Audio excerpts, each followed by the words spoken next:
Okay, તો મિત્રો જોઈએ આજનું વીક નંબર 47નું કરંટ અફેર. મિત્રો 44, 45, 46 આ ત્રણેય વીકના નવેમ્બર 2025ના જે કરંટ અફેરના વન લાઇનર પ્રશ્નો છે એ તમામ વિડીયો અપલોડ થઈ ગયા છે, બરાબર. તો ત્રણ વીકના વિડીયો અપ જોઈ લેજો, જોવાના બાકી હોય તો. શરૂઆત કરી દઈએ આજના વીક નંબર 47થી. ઓકે, તો પ્રશ્ન નંબર 1, ભારતમાં રાષ્ટ્રીય પ્રેસ દિવસ તરીકે અથવા રાષ્ટ્રીય પત્રકારત્વ દિવસ તરીકે કયો દિવસ ઉજવવામાં આવે છે? 16 નવેમ્બર. 16 નવેમ્બરને 3 દિવસ ઉજવાય છે, યાદ રાખજો. સહિષ્ણુતા દિવસ અને ઓડિટ દિવસ, બરાબર. ત્રણે એક જ ડેટ ઉપર આવે છે, 16 નવેમ્બરના, બરાબર. આંતરરાષ્ટ્રીય સહિષ્ણુતા દિવસ તરીકે કયો દિવસ ઉજવવામાં આવે છે? તો 16 નવેમ્બર. અને ઓડિટ દિવસ તો કે 16 નવેમ્બર. ચલો આગળ જોઈએ. એશિયન તીરંદાજી 2025માં આયોજન ક્યાં થયું હતું? તો બાંગ્લાદેશના ઢાકામાં. આગલો પ્રશ્ન જોઈએ. તીરંદાજી ચેમ્પિયનશિપ 2025માં મેડલ ટેલીમાં કયો દેશ પ્રથમ રહ્યો છે? તો તીરંદાજીમાં જે પ્રથમ ટેલીમાં રહ્યો હોય તો ભારત રહ્યો છે, બરાબર. એશિયન તીરંદાજી ચેમ્પિયનશિપ 2025માં મેડલ ટેલીમાં પ્રથમ કયો દેશ રહ્યો છે? ભારત. તાજેતરમાં United Nations Framework Convention on Climate Change UNFCCCના પત્રકારોની 30મી કોન્ફરન્સમાં ક્યાં યોજાઈ હતી? તો યાદ રાખવું છે, બ્રાઝિલમાં. આગલો પ્રશ્ન જોઈએ.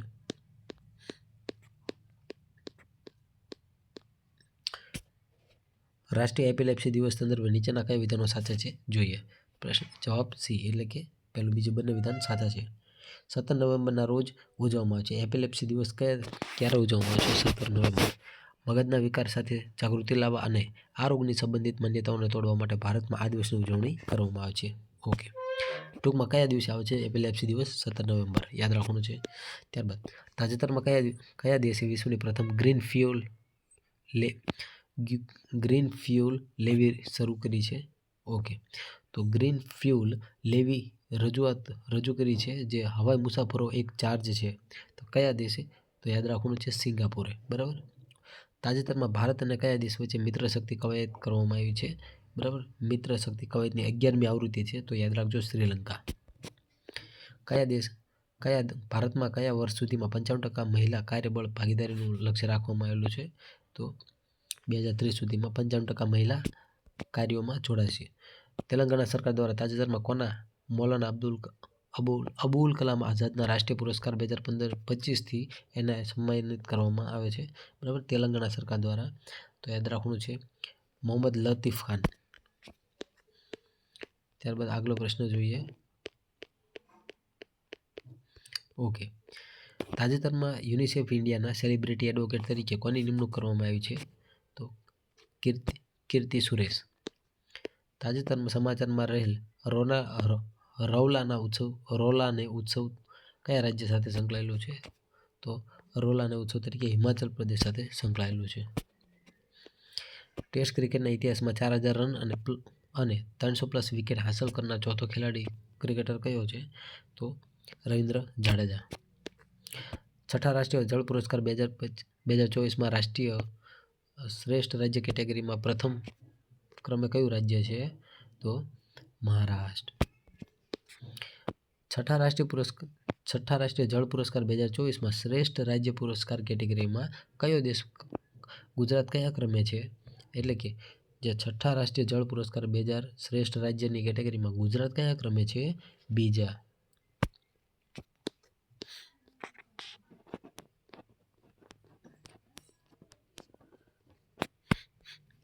ભારતના પ્રથમ મહિલા વડાપ્રધાન શ્રીમતી ઇન્દિરા ગાંધીનો જન્મદિન ક્યારે ઉજવાય છે?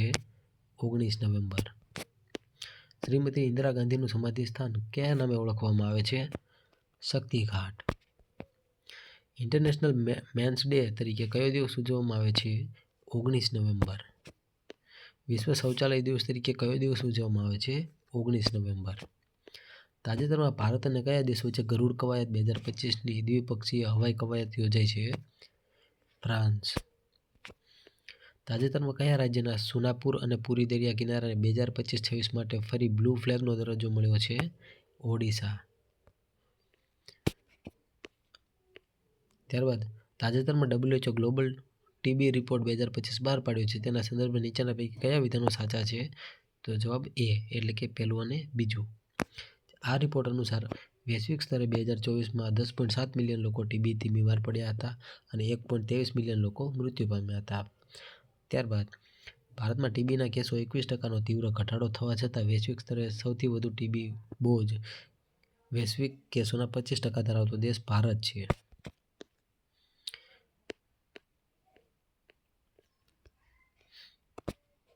વિશ્વ બાળ દિન તરીકે કયો દિવસ ઉજવવામાં આવે છે?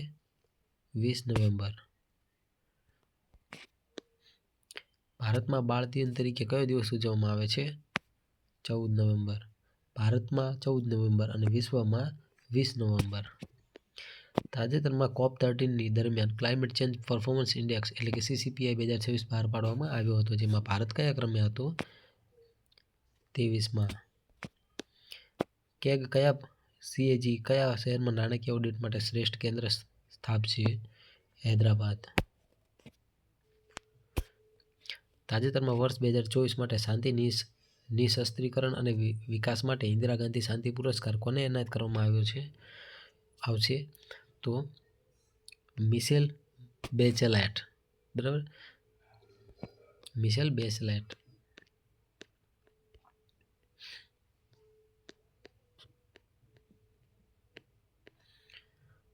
વિશ્વ ટીબી દિવસ તરીકે કયો દિવસ ઉજવવામાં આવે છે? વિશ્વ ટીવી દિવસ તરીકે કયો દિવસ ઉજવવામાં આવે છે? 21 નવેમ્બર. ઓકે. અને ટીબી દિવસ તરીકે કયો દિવસ તો 24 આવશે. બરાબર, એટલે કે યાદ રાખજો તમે આગળ. ઓકે, 24 માર્ચ આવશે. બરાબર. વિશ્વ મત્સ્યપાલન દિવસ તરીકે કયો દિવસ ઉજવવામાં આવે છે? 21 નવેમ્બર. તાજેતરમાં બિહાર રાજ્યમાં વિધાનસભાના ચૂંટણી 2025નું આયોજન થયું હતું. તેમના નીચેનામાંથી કયા વિધાન સાચા? તો ડી એટલે કે પહેલો, બીજો, ત્રીજું સાચું. એટલે કે જોઈએ કે બિહાર રાજ્યમાં જે ચૂંટણી થઈ તેમાં બિહારમાં કુલ વિધાનસભાની બેઠકો 243 છે. તેમાં જીતવા માટે 122ની જરૂર હતી. આ ચૂંટણીમાં એનડીએ ગઠબંધનને 202 સીટ મળેલી છે. બિહારના મુખ્યમંત્રી નીતિશ કુમારે શપથ લીધા. વર્ષ 2025માં નીતિશ કુમારે કેટલામી વખત બિહારના મુખ્યમંત્રી તરીકે શપથ લીધા? 10મી વખત. તાજેતરમાં સમાચારમાં રહેલ રતનમહાલ રીચ અભયારણ્ય ગુજરાતના કયા જિલ્લામાં આવેલું છે? Dang. 1 minute. Ratanmahal I think દાહોદમાં છે. સોરી. ઓકે, દાહોદમાં છે. બરાબર. ઓકે.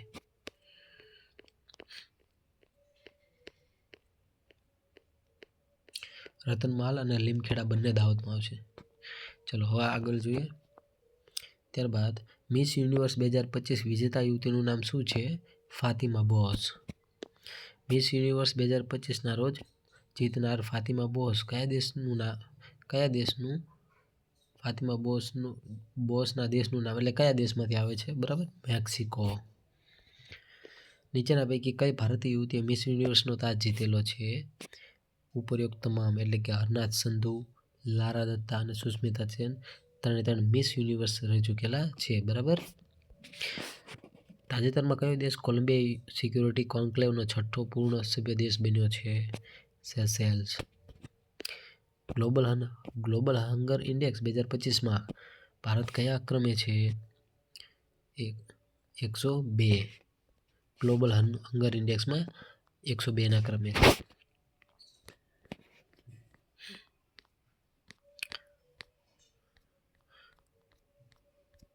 ઓકે, તો મિત્રો આ હતું આપણું વીક નંબર 47. તો મળીશું નવા અપડેટ સાથે. Thank you.